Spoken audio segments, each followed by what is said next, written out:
Hey, welcome back to the second free session on an overview of chaplaincy and care ministry. And again, I'm so glad that you're able to join me for this.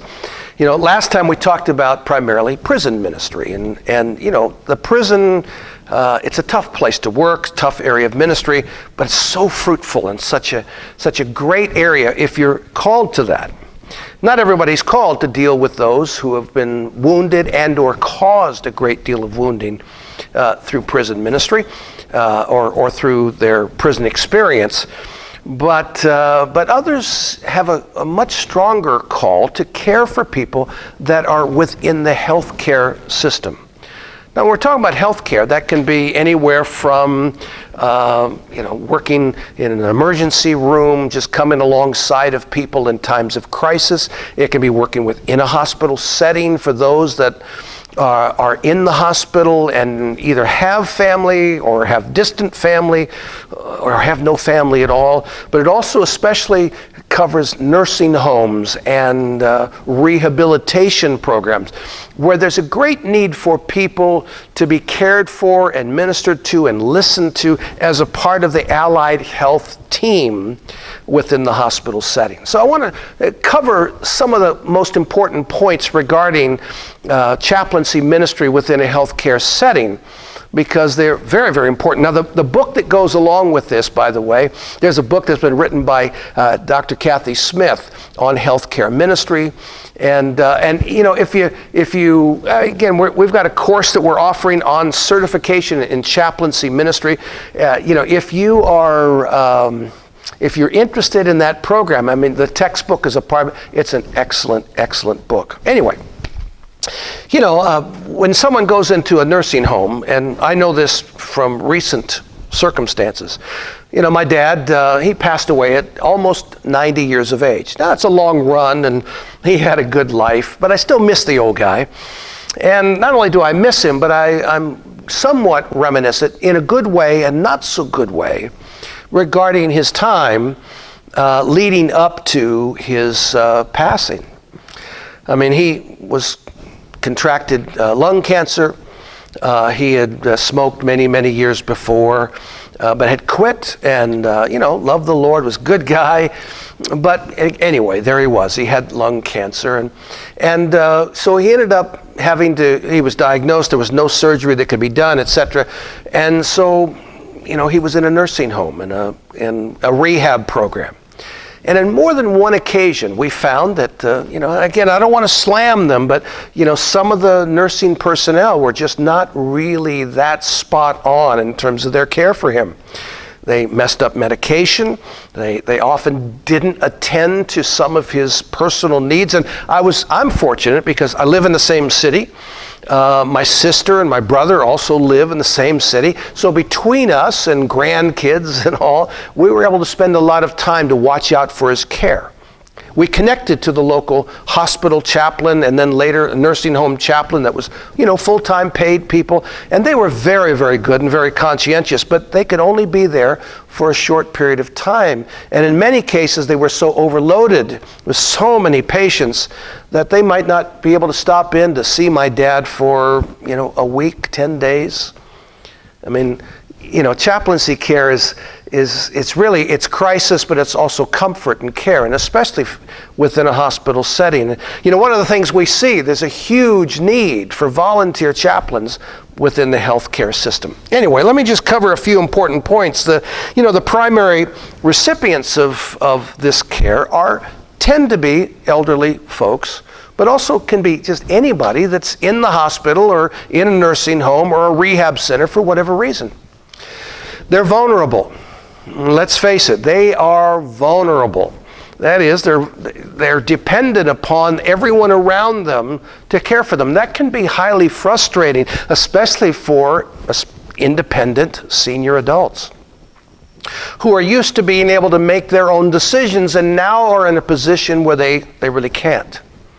Oftentimes they need to have someone who's going to be just a listening ear They may whine and moan and groan and complain, and if you're a professional, trained chaplain, you recognize that though you listen carefully and empathically, you also listen with a not a jaundiced eye, if you will, but you listen carefully enough to know that some of the complaint is probably not based upon reality, but their right, if you will, to complain needs to be affirmed. Their importance as still a viable human being needs to be affirmed. In other words, much of chaplaincy ministry is designed to affirm who they are as a person, especially in light of who they are in the image of God. Each individual has worth, but those that are in a hospital setting can often feel powerless. They feel left out. They feel neglected. And in many cases, you'll find that they have been because their families either don't live in the area or can't be with them because of their life circumstances. So the ministry of a chaplain within those allied health settings can be very, very important. You're both an ally for the patient, but also you are listening ears to help the nursing staff and the doctors, etc., to kind of know where the person's at emotionally, psychologically, and spiritually. And really one of the things that we found is that those people that have a strong faith tend to recover faster and stay recovered, if you will, longer. And so it's really an important thing in the chaplain's role is to help bolster faith and a belief that they're going to make it. Hopefully they will, and that God is still with them and their family is still with them, and there's going to be a positive outcome to the whole situation.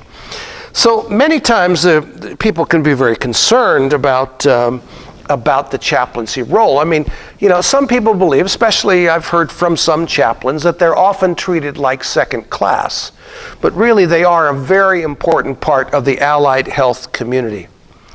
Especially if you recognize your role. You're not there as critic. You're not there to tell the hospital or the nursing home how they're supposed to run their business. You're there to advocate for the patient. And you're to do that within the context, within the culture that you find yourself. Now again, there's no culture that's perfect. There's no perfect hospital. There's no perfect nursing home. Most, if not all, healthcare facilities are doing the very best they can to be able to minister to the needs of the people.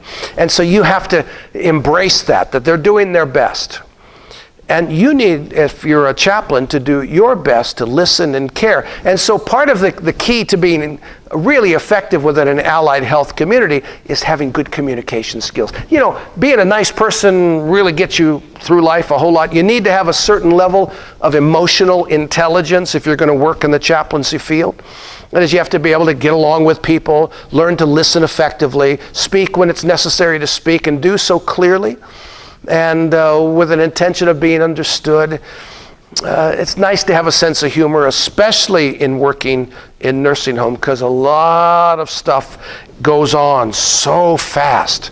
Or in an emergency room setting, things are happening so quickly. It's helpful to know when to step in, when to back off, and when to be able to be a healthy support person.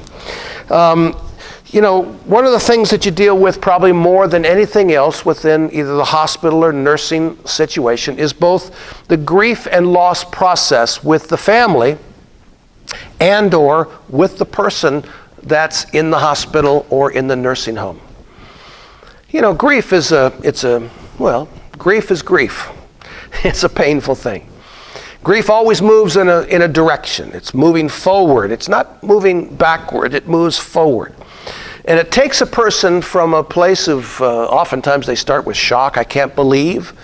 Now, again, with my dad, he was almost 90 years old. We believed that it was about his time to go, but even so, there was a certain amount of shock because he'd been so vibrant and so vital for so many years, and now he was getting pretty frail and not really able to properly take care of himself. It was difficult to watch.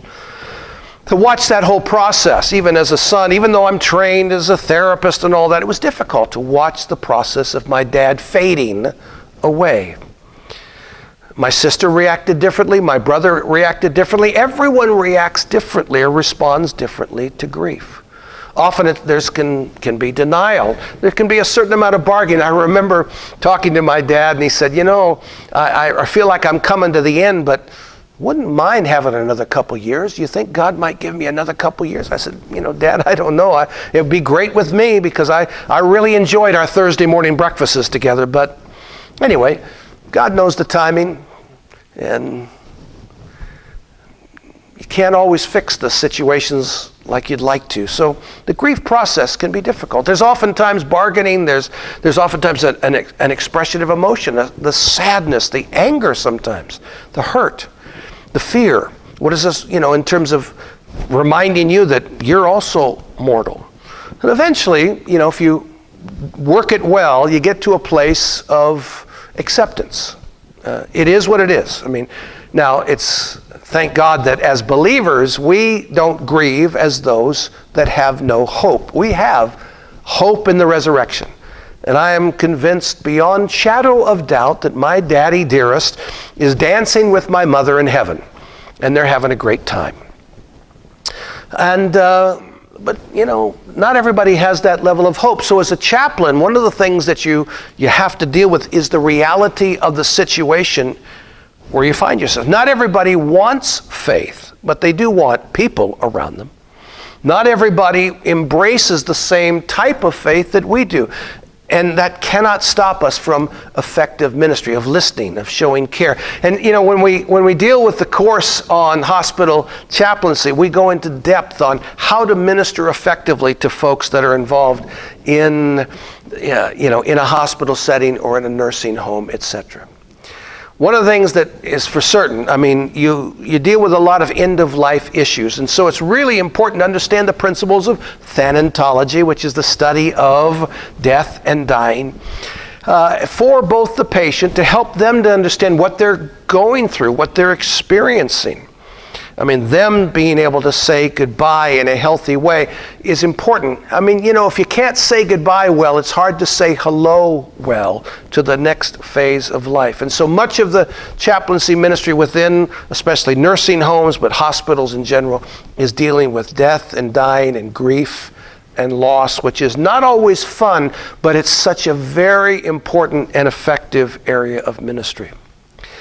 There's a whole lot more we could say about chaplaincy within the hospital and allied nursing care facilities, but I think that kind of gives you a brief overview of that. And I just want to encourage you. If you feel like you're called to help people in that area, again, you just need to be equipped. And we've developed an incredibly good equipping program, a certification program from Vision International University in chaplaincy ministry. Anyway, you'll hear more about that. Listen, in the next free session, we're going to talk more about other areas of service in chaplaincy. The police department, fire department, etc. And cover a few more points that I think are very important in terms of overall chaplaincy ministry. Take a few moments, leave some comments, ask some questions. We promise to respond to you. But again, we're so excited that you're watching this, and we hope that it's a help to you. We got a lot of free gifts, by the way, we're going to be giving you down the road. So we'll talk more in our next session.